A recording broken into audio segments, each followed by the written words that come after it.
welcome everybody. Welcome to a special edition of Down the Barrel. I'm Benjamin Scorpion, your CBMA Wisconsin State webmaster. Today we're at a very meaningful place, the Highground. It's where we do our state memorial ride and our state stone laying ceremony, and it's a super amazing place. If you've never been here and you're a new member, you got to get out here and do it. Joining us today, as always, is Theo, your state rep. And then we got Chris Pettis, the director of the Highground, up here. Go ahead and say hi to the people, Chris. Hi. Hope to see you guys in the future. So let's talk about the ride. And, well, actually, I think we need to backtrack. Theo, what do you got for events coming up for this month or the next couple months? For the next month. So what we've got going on, our 45-4, they have their Wolfpack ride on August 23rd, which is next weekend, leaving out of Soldiers Grove, Wisconsin. And then we also have on 30 August, our Milwaukee chapter has their poker chip run on, like I said, on 30 August. And then on September 6th, our Green Bay area chapter has their Veteran Suicide Awareness ride, leaving out of Wrightstown, Wisconsin. So just next couple weeks of places, rides to get out, support, and see what we're about. Cool. And then I know the state meeting, we got the state meeting coming up in January. Correct. The planning committee, I think, is wrapping up on that. We're going to go up to Lac de Flambeau and do a tour. And then after we do that, we should have all the information for the hotel and everything, and we'll get that out to you guys as soon as we have that. Correct. So yeah, again, we're here with Chris. Chris, why don't you tell us about the ride up here? You know, I think for a lot of us, the Highground just isn't a destination for us. You know, it's definitely a mission. It's full of emotion and brotherhood and sisterhood. You know, we all love it here. So Chris, from your perspective, what does that mean to see all these bikes rolling in year after year? You know, a lot of times over the years we've had a lot of fighter jets fly over the property, which a lot of the guests enjoy. And I've always looked at that as the sound of freedom. But when you hear a bunch of bikes come rolling in, if that doesn't put goosebumps in place that you didn't even know you had on your body. Sure. I mean, I started here 5 years ago, and I think one of the most impressive things I've seen outside of a stone ceremony is the Ride to Remember, or the honor ride that we have on Memorial Day. When you see the number of people that converge from around the state in this park, it's pretty impressive. Then I've seen up to 350 bikes in the parking lot. I tried to get the board to make a bigger parking lot just for that ride. As you can see, we put in another parking lot. But, you know, a lot of those are veterans and veteran supporters. And a veteran myself, I was always trying to find something that was good for me mentally outside of going to see a therapist that changes every year. And I'll tell you right now, I bought a bike last year, and it's been probably the best thing for me for mental health. I don't know if it gives me the hypervigilance because I'm on the road and you're constantly looking for things, or if it's the fact that you're focused on one specific task, not a whole bunch, because life is busy. Right. And I actually named my bike Venom because if you've seen the movie Venom, the alien becomes part of the actor, and when I sit on that bike, we become one, and it's unbelievable. I know that's a feeling that most motorcycle motorcycle riders feel. I mean, the world kind of disappears a block down the road. But we're also looking for that camaraderie and that brotherhood after service that we had while we were in. And I think the groups that come here, specifically the CBMA, I mean, I ran into 40 of you guys last night. I got over 40 hugs. Some of the guys didn't even know. And I mean, there's a welcoming, definitely a welcoming brotherhood in that. In the CBMA. This community is tight. I mean, the CBMA community in general. I mean, even if you don't know somebody, you're just seeing somebody the first time, it's hugs all the way around. Brother, sister, instant. We all just make that connection. I have noticed that's quite family oriented. Yeah, for sure. By some of the other groups that come here, but and still, it's a brotherhood. Goes both ways. Brothers got to fight sometimes too. Well, hey, family. It's family. It's family. It's all family. You know. At the end, we're going to agree to disagree on some things, but we both understand each other's vision. For sure. Right. So let's rewind the clock a little bit, Chris. Why don't you tell us when was the Highground founded, what inspired it, and like what makes it such a special place? Sure, good question.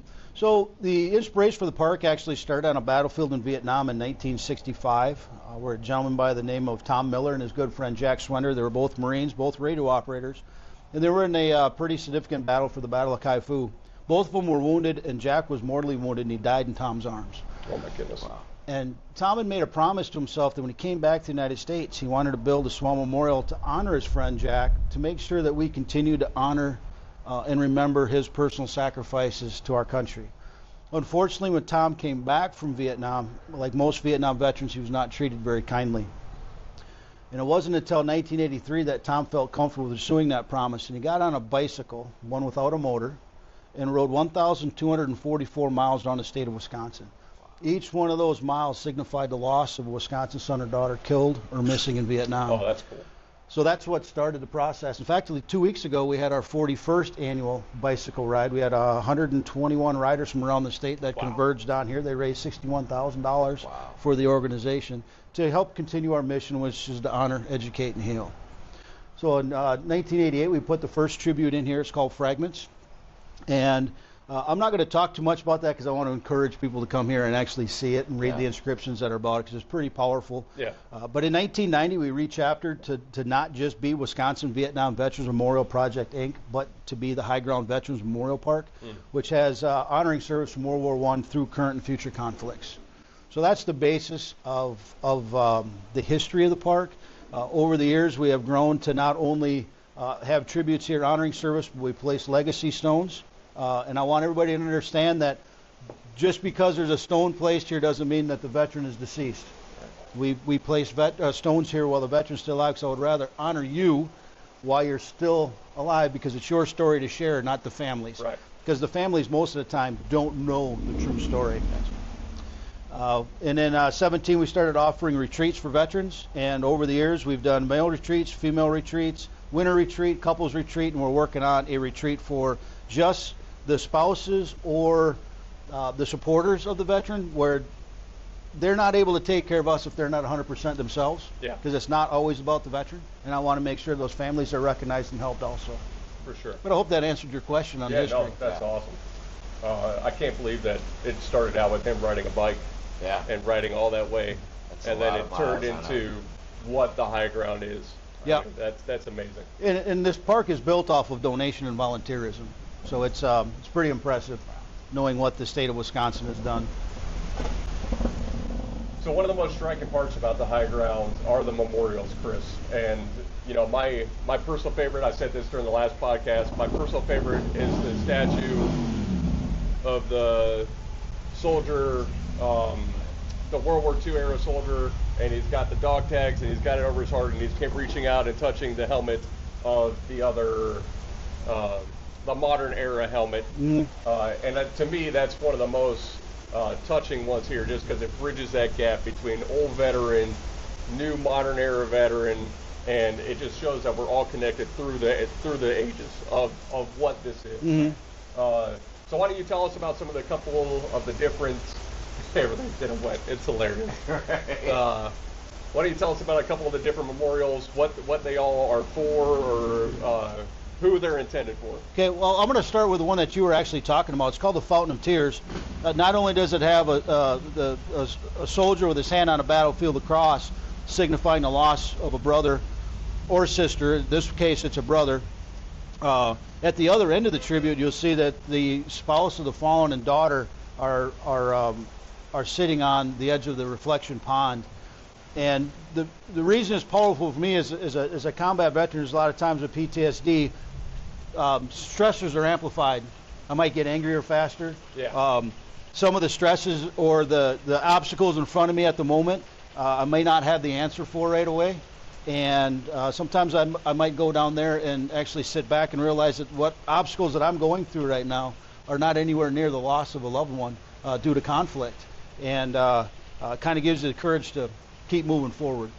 Some of the other tributes that are here on the property, if you've ever been to Washington, D.C. to the wall, you'll see that there's 3 tributes that are part of that. One is depicting an African American, one a Hispanic, and one a Caucasian. But per capita, more Native Americans served in Vietnam than any other ethnic group, and they weren't recognized in that tribute. So here on the property, we have the only national Native American Vietnam veteran tribute in the United States. That's amazing. And the names that are all the way around are names of Native American braves that were killed in combat from all over the United States, not just Wisconsin.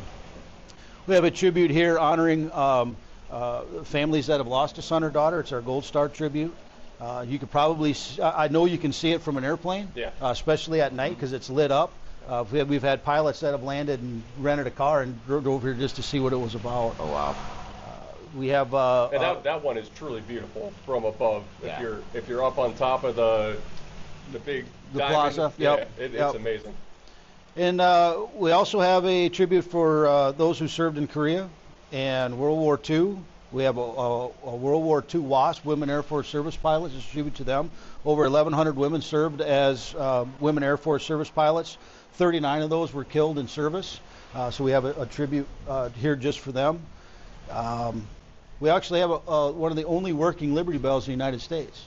And in fact, it's the only one that has a rope tied to the clapper. So every single stone that has ever been placed here, we ring the bell in honor before we place that stone. You noticed that last night. Yep.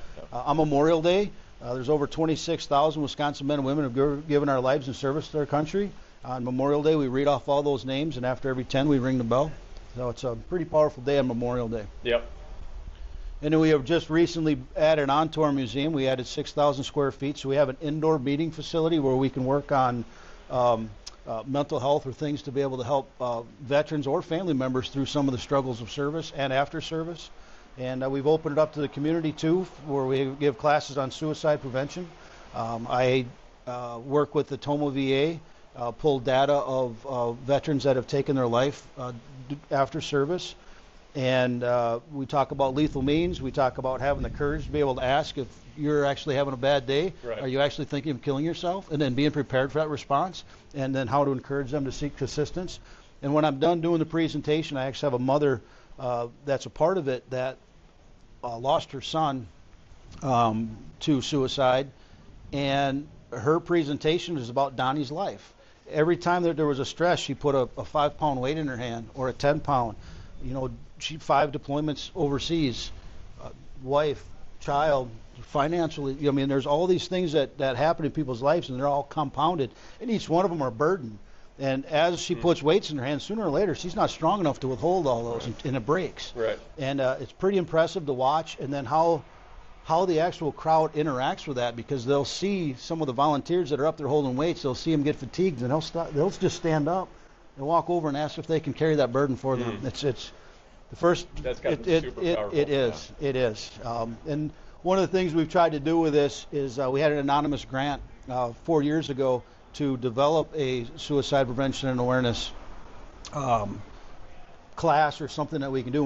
We'll travel around the state based off of anybody who'd want to listen to it or see it, because I believe that majority of all suicides are preventable, and it's about being a part of the individual's lives and knowing how you are acting at that moment, whether you would like to intervene or be a part of it, but also be ready to be able to help carry some of the burdens that we carry. Yeah.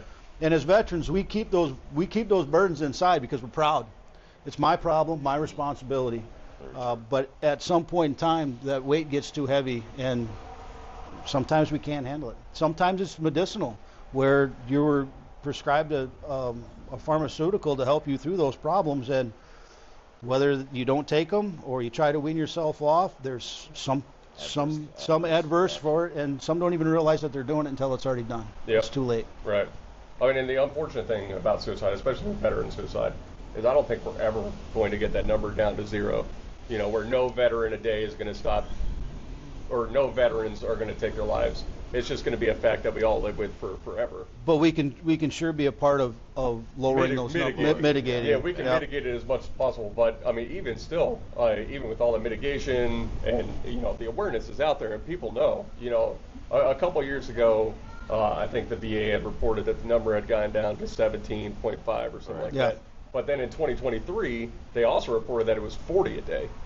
So, that fluctuation in numbers, and it's just, man, how do we get through to our brothers and just make sure, even the ones that aren't part of an organization, that aren't part of like what me and Theo have here, how do we make sure that they know you really are not alone? Right. We got your 6. We want to be there for you at every time. So and I think what you guys are doing here with that suicide prevention class is amazing. I know that, like the VFWs, AMVETS, all the veteran organizations, they're about helping the veterans out. Right. How do we get the veterans to be a part of that? Yeah. Finding an organization, because those organizations give you hope, They do. whether they realize it or not. I've got in my town, I had one guy that kept coming to my house once a month, trying to encourage me. I was like, man, you're just annoying. Leave me alone. But I look back, and it was part of the things that saved me and got me on the path that I'm at now. Yeah. And I've told him that. I said, I was in a really bad spot, and you kept coming by and was annoying the heck out of me. But his persistence got me to join, and I realized that these guys have went through the same BS I have. Most of them are Vietnam veterans, which I have coffee with on Tuesday mornings, and they ask me to leave at 9 o'clock so I can go to work so they can keep getting their Social Security check, which I'm fine with, because they're a wonderful group of people. That's amazing. But That's truly amazing. That's awesome. Right. So for anybody who hasn't made the trip to the high ground yet, Chris, why don't you tell us where it's located in the state of Wisconsin and why that's significant to where it's located? one of the reasons this site was chosen is because we're about 30 miles from geographical center in the state, which is Pittsville. So right now we're 6 miles due west of Neilsville on Highway 10. One of the other reasons they bought this property was it's on the high ground, and as most of us as veterans, it's a place of security and observation. From here, it's also a place of solace and remembrance. Right. And just about no matter where you live in the state, from the farthest corner, there's probably no more than a 2.5 to 3 hour drive where you'd still be able to come to the park, enjoy it for a couple hours. We've actually had people that have rented a hotel up the road for 2 days so they could be here during the day and then also enjoy this place at night, which is absolutely beautiful if you haven't been here at night on a day that's not raining like today. Right. Excuse me. A couple of years ago was the first time that I was here at night, and it's a completely different park at night. I mean, you could. It's amazing. The place gives me goosebumps. There's a lot of solace, and every time. There's a spirituality here. I'm not a religious individual, but there's a spirituality here that I haven't been able to put my finger on. Things happen here, and they just give you the goosebumps. You're like, there was absolutely no reason for that. Like, there's days I give tours, there's not a single breath in the air. No wind, flag is as limp as it could possibly be.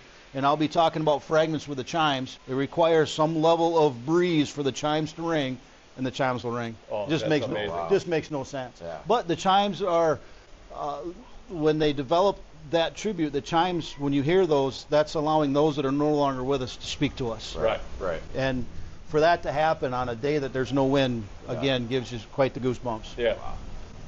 Yeah, I think one of the coolest, and we talked about this last time too, one of the coolest memorials at night is the dog and the soldier on lookout. Military working dog. Yeah. And you know, excuse me, with the military working dog, when we first placed fragments, I say we, I wasn't even here at that point, but when the founders placed that in '88, sometime that year a guest had come through and it had a dog, and it had marked the tribute, and some other Vietnam veterans saw it. There wasn't dogs allowed on his property from 1988 to 2021. Oh, wow. But in 2016, we put a tribute in for military working dogs.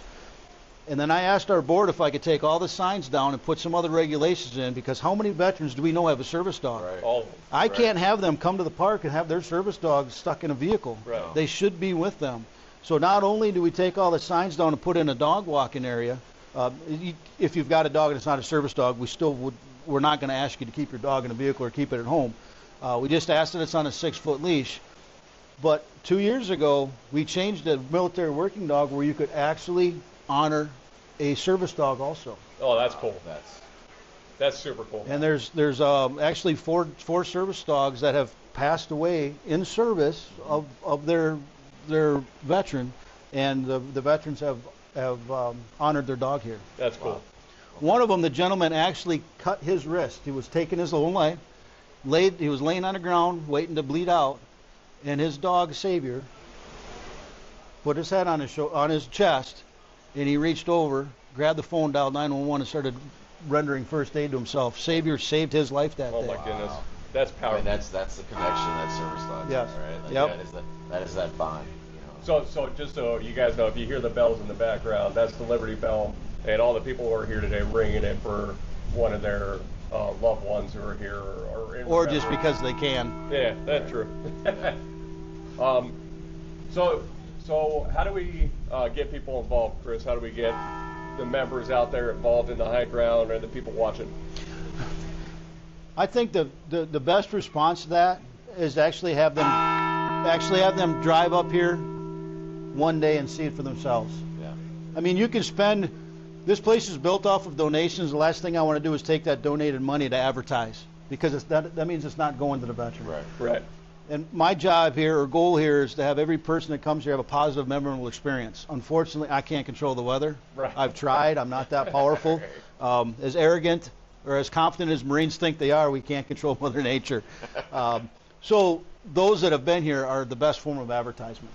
And Sure. so Word of mouth. if you have anybody that has not been here before, and even if you're coming up with a group of people that haven't, call ahead. I'll give you guys a personal tour of the property so you can understand what each one of the tributes are, can understand our history a little bit more, understand some of the things outside of the tributes that we do, like the retreats and the mental health programs that we have. Because whenever we hear that there's a problem, we want to be a part of the solution. So if somebody is struggling with something, we're going to go out and find the professional or the information to be able to help them through that. Right. Or we've made connections with other people that we can hand them resources to be able to go seek assistance with somebody that's in a position to be able to help if we're not. Yeah. Wow. That's amazing work. And you know, it's the high ground has been, I mean, near and dear to CVMA. I mean, more and more members, new members that come join our organization. We always try and encourage them. Hey, either come here for at least one of the rides, or just come up there just to experience it. I don't know of anybody that I know in CVMA that's come from here and be like, that was a waste of my time. No, they all ride home. Months later, they're like, dude, that place is amazing. It's really is. pretty And it's pretty so powerful. special to us now. Yeah. Even more special, especially since we have the plot of land up here. Well, you guys want to talk about that? Yeah. Yeah, so a couple of years ago, the state board made the decision to honor any of our fallen brothers and sisters here at the high ground. I think prior to that, we were doing it in Door County, which is kind of alienated. I don't want to say alienated, but it's people that are on the western coast or western side of Wisconsin. It's a hike to get across. Right? Yep. And what better place than a place like this to honor our fallen? Right, and the place in Door County where we were placing stones was the Wisconsin Motorcycle Memorial, Right. something like that. Yeah. And it was really open to MCs and everybody else. Not that that's a bad thing, but this place was for us. Right. It was Yeah. for veterans, and I think that we're so grateful to you guys for allowing us to place for our partnering stones with here. us on that, yeah. Well, you're family, and that's what you do with family. Right. And we've all had the courage to put that uniform on and do something that 98% of the population has not done. Right. And it takes either a special person or a crazy person to do it. Right. But I'll tell you right now, I don't regret a thing I did. My 20 plus years of service made me who I am today, and I'm proud to meet veterans here every time. Yeah. Another thing that sets us apart from most parks is we actually have people that are either working here or volunteer here. So when you come here for the first time, if we don't have inclement weather, we have volunteers that are porch greeters. We welcome you home, ask if you're a veteran, or we welcome you to the park, ask if you're a veteran. They are. They're going to thank you for your service and welcome you home. But they're also going to provide any information about the park or the surrounding areas to make you feel comfortable. Right. Because this is a place where veterans come and share Right. their time in service, Right. well, good or bad. And when they leave here, there is a sense of healing when they leave. For sure. Yeah. I mean, every time I come here, I feel exactly that. Like Oh, I'm yeah. refreshed, I'm renewed, or I've gotten into touch deeply within me in a place where I haven't been before. Mhm. And that's every time I come here. Yeah. Especially when I take the time at night to walk down here alone, and I take a walk around the property. And like you said, there is something spiritual about this place Yep. that just There really touches is. you. Now,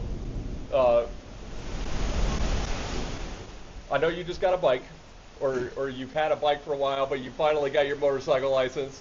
Tell us about that journey and what the hell that feels like to you. You know, I wanted a motorcycle my whole life.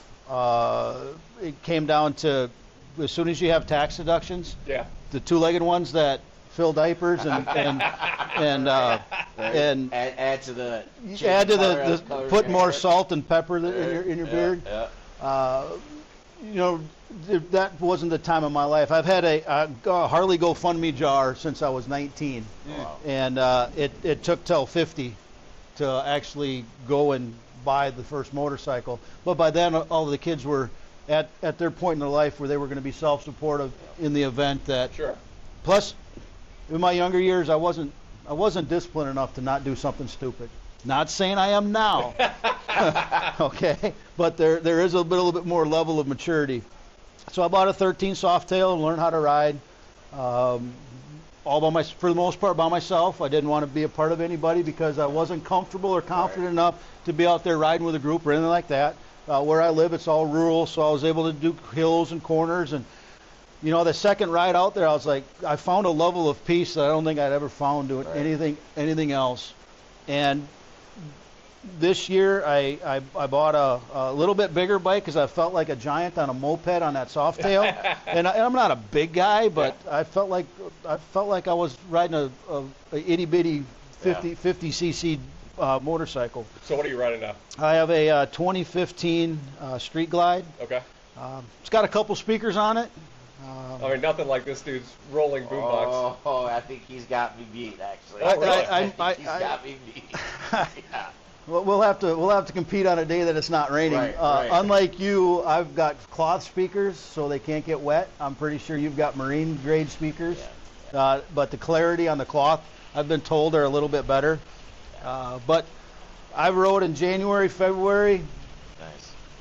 You know, as long as there's not ice on the road, just to get out there. Even in my shop, I had a big fan blowing on me, and I'd sit in the wintertime. Because in the wintertime, that's when your mental health is the worst. Because you're not able to get that fresh air. You're not able to do a lot of the things that you want to do. And I'm telling you, that bike for me was quite healing. Yeah. And I think that the best part about it is it slowed my drinking down something fierce, because that was my medicine. Crown Royal was my drug of choice, and there was times in my life where I'm surprised I'm still alive because of it.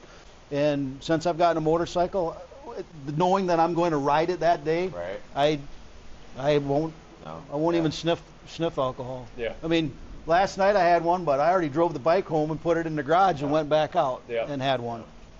And I had a designated driver, but I only had one drink. So it's been a positive part of my life. Yeah, for sure. And motorcycles will do that. Yep. And I know, like, for me personally, not just riding motorcycles, but the CVMA on top of it. Like, joining the CVMA saved my life. I didn't know how much, when I got out of the military in 2015, I didn't know how much I missed being around brothers. Yeah. Exactly. I don't necessarily miss the uniform at all. Yeah. I mean, I like to put on what I want to wear. There's parts of it. Yeah. But, some of it was fun. But it's 100%. It's the camaraderie and the brotherhood. 100%. And Scorp, you kind of hit on it. Like, you didn't realize how much. So I got out in '97, and I was perfectly fine, but I wasn't. I thought I was, but I wasn't. Yep. You told yourself you were. Yeah. Well, it's life. I got to get a job. Just got to go through. And drinking was. I was a heavy drinker, just partying all the time, and then I kind of slowed down a little bit. I met my wife. She slowed me down a little bit more. And then I found CVMA, and she said that the change in me was like night and day. Yeah. It made me a better person, father, husband, son even. So it put you back to where you were comfortable again. Yeah. And you did, and like I felt like I dedicated myself to something again, or something that was worth purpose. You had gave you purpose. Yeah. Yep. I mean, and I'm, me, Theo. I'm everywhere. Yeah. Like, if I'm not doing filming or website stuff or something tech. One thing he's not doing is mowing his grass. No. I am not doing that. And that's amazing. Right. If you haven't messed around with a robo mower, like, man, it's one of the coolest things. I don't ever worry about my yard being mowed again. Dude, that's insane. But great. And I'm a little jealous. I was like, oh, man, I can just imagine it. Just imagine the freeing part of just do it by remote. Yeah. Program. Hit a button. Back to the riding, though. I live on a highway which is traveled quite extensively by motorcycles. And oh, yeah. You know, I could be goofing around doing something at the house, and I'll hear a motorcycle come down the road, and I yell, "Wait for me!" you know, and I was like, hang on, I'll be right there. Yep. It just Let's go ride. Yep. I don't think there's maybe it's. I've only been riding since probably 2016, right? So I don't know. Anytime I hear a motorcycle, I pause to see where it's coming from, and I'm like, ride. Yep. Right? Like, for sure. that guy's having a great day. Yep. Yep. Yeah, every time. Yeah. And I've been on two wheels since 2010. Gotcha. And it's the same thing. Yeah. Even now, I'm like, man, that's a cool bike. Yeah. Oh yeah. I wish I was doing that right now. Yeah. Yep. Can't wait to retire One day. one day. I don't know that I'm ever going to see that day. I'd love to get there eventually. My cryptocurrency is going to hit one day. That's what I Either keep telling that or it's all myself. going to fucking crash. One of the two. Yeah. Either way. One of the two. Yeah, who knows where that's going to go. Yeah. So yeah, and before we close out, you know, I just want to bring us back to the Highground here and say that, you know, this place definitely has a soul. It is a breathing, living monument to all of those who have come before us, all those who are still living and honored here.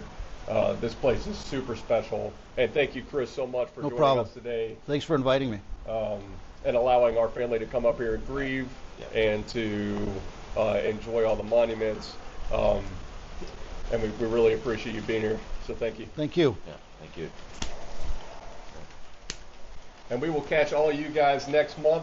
Hopefully me and Theo aren't out in the rain and we're indoors. For the record, I appear to be in the rain. They're tucked in. I'm still getting wet.